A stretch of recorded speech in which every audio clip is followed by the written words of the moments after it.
Hello everyone, welcome back in the class of assembly physics. Student, हमारा topic चला था 5 साल के प्रीवियस ईयर पेपर को सोल्व करना। ठीक है स्टूडेंट, उसमें हमारा जो चल रहा था वो न्यूक्लियर फिजिक्स के लिए चल रहा था। ठीक है, और 2017 का पेपर उठाया था, उसके सेक्शन सी का क्वेश्चन अपन सोल्व कर रहे थे। तो पहला जो क्वेश्चन मिला वो अपन को मिला रदरफोर्ड से। ठीक है, और रदरफोर्ड के हमने कंप्लीट वीडियो बना रखे हैं। ठीक है, और फिर जब दूसरे क्वेश्चन पे बात आई तो वो था न्यूमेरिकल, मतलब यूनिट सेक्शन सी का ही अथवा में जो पार्ट आता है तो वो था न्यूमेरिकल। उसको हमने प्रीवियस वीडियो में क्या किया था, सोल्व किया था। और प्रीवियस वीडियो में हमने इस क्वेश्चन को क्या किया था, सोल्व किया था। अब क्वेश्चन में पूछा क्या गया था कि द्रव्यमान स्पेक्ट्रोस्कोपी की दिक् विधि को समझाइए, और उसके बाद बोला गया था किसी द्रव्यमान स्पेक्ट्रोग्राफ के भाग तथा कार्य प्रणाली को समझाइए। तो स्टूडेंट पहले ये पढ़ा जाता है, ठीक है, उसके बाद ये आता है। तो पहले हमने इस पे वीडियो बनाया कंप्लीट, है ना, और उसके बाद आज अपन स्टार्ट करेंगे कि डबल मेथड क्या होता है स्पेक्ट्रोग्राफी में। ठीक है,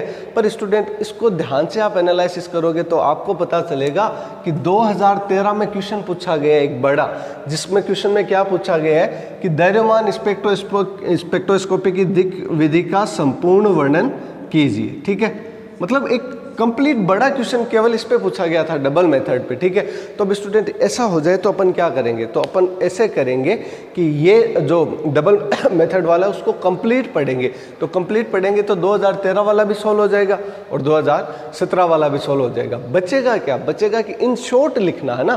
तो इन शॉर्ट लिखने में क्या होगा, बस स्टूडेंट आपको वो देखना पड़ेगा कि भाई इतना सफिशिएंट है। ठीक है, क्यों, क्योंकि इसके बाद आप ये भी तो करोगे ना और एक न्यूमेरिकल भी करोगे, तो आपको अपने आप ही अंदाजा हो जाएगा। ठीक है, तो इसलिए अपन आज कंप्लीट पढ़ेंगे क्या, double method in mass spectrography. ठीक है स्टूडेंट, तो आइए स्टार्ट करते हैं अपन। देखिए, सबसे पहले मास स्पेक्ट्रोग्राफी में हाई डिस्पर्जन के कारण, समझ रहे हो, मतलब एक बहुत अच्छी विविधता के कारण, एक सिंपल वर्ड में मैं कहूँ कि मास स्पेक्ट्रोस्कोपी में जो डिस्पर्जन रहता है वो क्या रहता है, बहुत हाई रहता है। हाई रहता है इसका मतलब ये है कि जैसे मान लीजिए कि 0.004 है और 0.003 है, तो अब ये बहुत क्या हो गए, सिमिलर से नंबर हो गए, पर वह इनमें भी क्या कर देगा, विभेद कर देगा। कैसे, एक एग्जांपल से और समझते हैं। जैसे मान लीजिए 18.394 और 18.393, अब बताइए इनमें कितना डिफरेंस है, बहुत ना के बराबर।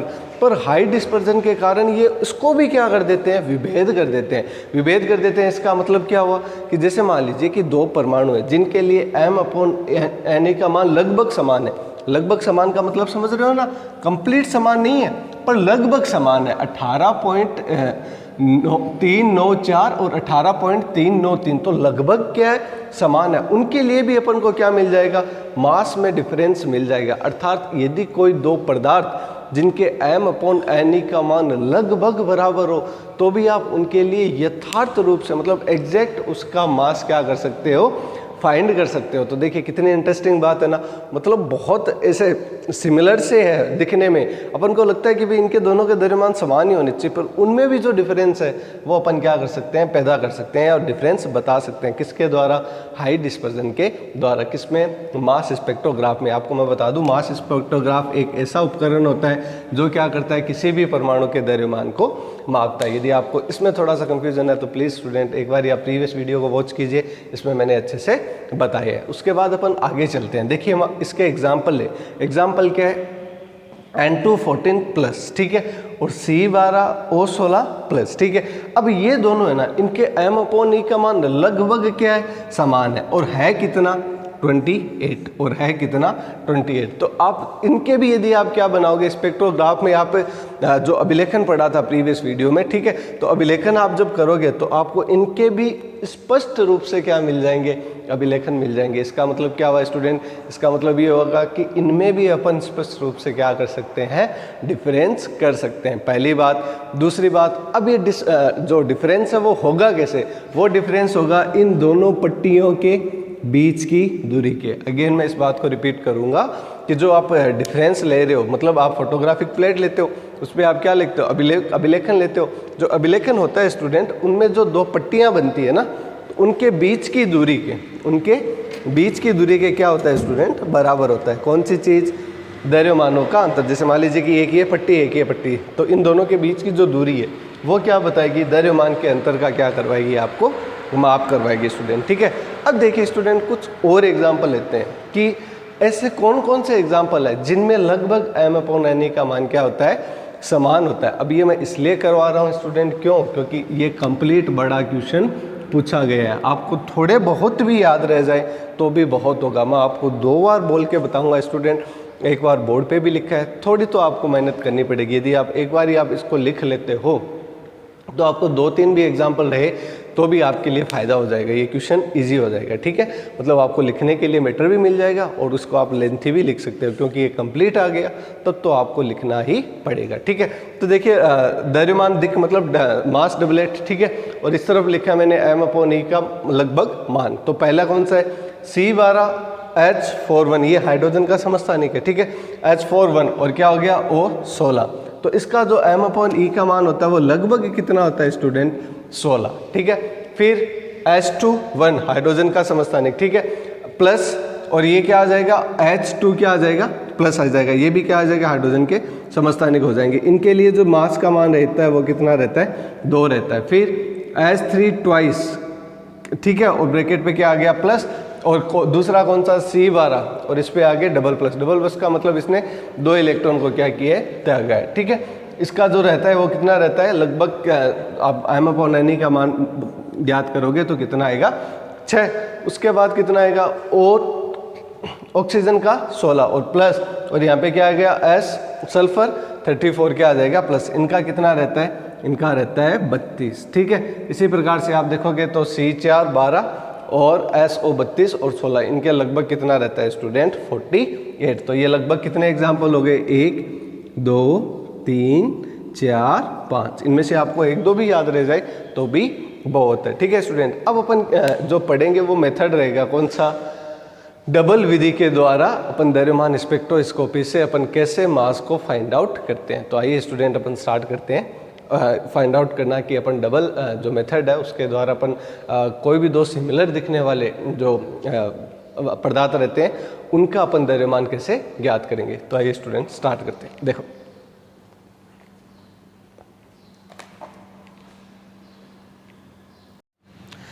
देखिए स्टूडेंट, अब अपन क्या करते हैं कि द्रव्यमान को ज्ञात करते हैं किससे, डबल मेथड से। तो डबल मेथड से द्रव्यमान को ज्ञात करने से पहले थोड़ा सा अभी जो हमने एक सारणी बनाई थी उसमें हमने क्या लिखे थे, H21 प्लस, मतलब 2 ऐसे पदार्थ जिनके लगभग द्रव्यमान क्या रहते हैं, बराबर रहते हैं, उनके क्या लिखे थे, एग्जाम्पल लिखे थे। और वो अपन को कैसे मिले थे, बाय प्रैक्टिकल से ही तो मिले थे कि हमने प्रैक्टिकल किया और जाना कि कुछ ऐसे पदार्थ होते हैं, कुछ ऐसे स्पीसीज होते हैं जिनके जो द्रव्यमान का डिफरेंस रहता है वो लगभग क्या रहता है, बराबर रहता है। अर्थात m/n की वैल्यू लगभग क्या रहती है, बराबर रहती है। तो स्टूडेंट देखिए उनको एक बार रिकॉल कर लेते हैं अपन। जैसे मान लीजिए कि पहले तो पढ़ा था 2H1 ब्रैकेट प्लस और दूसरा पढ़ा था H2 ब्रैकेट प्लस। ठीक है, और दूसरा हो गया कि H3 ट्वाइस ब्रैकेट प्लस और C12 ब्रैकेट डबल प्लस। ठीक है, ऐसे ही हमने देखा था C12 H41 और होल ब्रैकेट, ठीक है, पॉजिटिव, और दूसरा O16 और होल ब्रैकेट क्या आ गया, पॉजिटिव। इसको आप पॉजिटिव ही बोलोगे क्योंकि इलेक्ट्रॉन त्यागता है। अब डबल पॉजिटिव हो गया, ट्रिपल पॉजिटिव, मतलब 3 इलेक्ट्रॉन त्यागे, वॉटेवर जो आगे चलता जाएगा। तो ये तो हमने क्या लिखे, एग्जाम्पल से इनको लिखे कि भाई प्रैक्टिकल किया और हमने क्या बनाए, कुछ से ऐसे पदार्थ बनाए। अब अपन क्या करते हैं कि ऐसे देखने में थोड़ा डिफिकल्ट लग रहा है ना, तो अपन इनको एक मान लेते हैं कि जैसे मान लीजिए कि कहीं पर भी अपन को O16 दिखाई देगा तो हम उसको क्या मानेंगे, O। वापिस रिवील कर रहे हैं, कहीं पर अपन को O16 दिखाई देगा तो अपन क्या मानेंगे, O। कहीं पे अपन को C12 दिखाई देगा तो अपन क्या मानेंगे, C। कहीं पे अपन को H2 दिखाई देगा तो अपन मानेंगे D। H2 जस्ट ऊपर लिखा हुआ है ना। कहीं पर अपन को H1 दिखाई दिया तो हम क्या मानेंगे, H। क्या मानेंगे, H। तो H1 ये रहा। ठीक है, अब 2 है तो क्या कर देंगे, 2H कर देंगे। ठीक है, इसी प्रकार से अपन 1 2 3 इनकी यदि इक्वेशन बनाना चाहें तो कैसे बना सकते हैं। तो देखना है स्टूडेंट, सबसे पहले अपन बात करें किसकी, इस वाले की। तो देखिए 2 H1 है तो 2H, यहाँ से स्टूडेंट कहाँ से, ये माना था ना, तो 2H और क्या हो जाएगा, D। 2H क्या हो जाएगा, D। अब D कैसे आया भाई, क्योंकि H2 को हमने क्या माना, D। अब बताइए स्टूडेंट, थोड़ा सा क्रॉस क्वेश्चन करें कि यहाँ पर यदि 2 होता या 3 होता तो क्या होता, यहाँ पे क्या आता फिर 2D या 3D, समझ रहे हो, 2D या 3D। तो बराबर क्या मान लिया, A। अब सर वापस ये ABC क्या है, देखो A आपने यहाँ पे भी माना है, B भी माना है, ठीक है, और यहाँ पे C भी माना है। तो ये ABC है कि जो आपको जो यहाँ पे दे रखे थे ना इसके अनुपात किसके, कि इन दोनों का डिफरेंस कितना है, 2 है, किसी का 28 था, किसी का 12 था, किसी का 6 था। तो जो डिफरेंस था m/n के मान के आधार पर क्या निकलेंगे, a b c के मान निकलते हैं, ठीक है। और m/n इनके लिए क्या था, फिक्स था। इसके लिए याद हो तो शायद 2 था, ठीक है, एक सारणी बनाई थी हमने, है ना। और इसके लिए, किसके लिए मैं बात करूँ इसकी, तो इसके लिए क्या रहता है, 6 रहता है। कितना रहता है स्टूडेंट, 6 रहता है। तो इसके लिए a का मान तो कितना आ गया, 2, इसके लिए b का मान कितना आ गया, 6, और इसके लिए भी मैं आपको देख के बता देता हूँ। अभी अभी हमने पढ़ा था, ये कौन सा है, C12H4 वाला है ना। तो C12H4 इसके लिए रहता है स्टूडेंट 16, तो C का मान कितना आ गया, 16, ठीक है। तो ये आगे ABC के मान। वापस इक्वेशन बनाने पे आते हैं अपन कि दूसरी कौन सी है, ये। तो देखो H2 को हमने क्या माना, D, तो 3 है तो कितने हो गए, 3D, माइनस C के लिए कितना हो गया, half of C, equals to क्या आ गया, B। उसके बाद नेक्स्ट की बात करें इसकी, तो C12, तो ये क्या आ गया, C प्लस क्या हो गया, 4H, 4H क्यों आया, क्योंकि सर देखो H1 को हमने क्या माना था, H1 को माना था H, चूंकि 4 है तो क्या आ गया, 4H, इनको इसके बराबर कितना आ गया, ठीक है, इसके बराबर आ गया C। और देखो मैंने ये लिखा भी था, मैंने ध्यान नहीं दिया, m/n के आधार पर ये तो बन गया A, ये बन गया B, ये बन गया C, ठीक है। अब देखिए इसको बोल देते हैं अपन इक्वेशन 1, 2 और 3 बोल दिए। अब इन तीनों इक्वेशनों को क्या करेंगे, सोल्व करेंगे। तीनों इक्वेशनों को अपन क्या करेंगे, सोल्व करेंगे, और उसके आधार पर अपन को क्या मिलेगा, H1 H2O 16। कैसे मिलेगा, H1 H2O 16, ठीक है। तो इनके आधार पर अपन क्या करेंगे, तीनों को जब अपन सोल्व करेंगे स्टूडेंट, तो हमारे पास किसकी वैल्यू आ जाएगी, HOD, अर्थात हाइड्रोजन, ऑक्सीजन, और ये जो ड्यूटेरियम के द्रव्यमान है वो अपन को मिल जाएंगे। बस इस मेथड को क्या बोलते हैं स्टूडेंट, डबल मेथड बोलते हैं। डबल मेथड का जस्ट इतना सा मतलब है कि कोई 2 परमाणु के आप क्या कर सकते हो, द्रव्यमान ज्ञात कर सकते हो। देखिए इसमें हमने HOD की निकाला है, देखा जाए तो 3 के ही आ गए ना द्रव्यमान, ठीक है। तो ये सिंपल मेथड है कि 1 से अधिक है ना, तो डबल मेथड कहते हैं इसको इन मास स्पेक्ट्रोस्कोपी। अब स्पेक्ट्रोस्कोपी में क्यों यूज़ करते हैं कि भाई बात फिल्टर करते हैं, फिर फॉक्सन करते हैं, फिर अपन अभिलेखन करते हैं, फिर जो डायग्राम बनते हैं उनके D से अपन M को क्या करते हैं, कंपेयर करते हैं, और इससे अपन क्या निकालते हैं, M निकालते हैं। तो आई होप स्टूडेंट ये वाला टॉपिक आपको समझ आया होगा। अब हमने देखिए आज एक अच्छा काम किया, 2013 का भी एक क्वेश्चन सोल्व कर लिया और 2017 के भी एक साथ क्वेश्चन क्या हो गए, सोल्व हो गए। तो आई होप स्टूडेंट आपको ये वीडियो समझ आया होगा।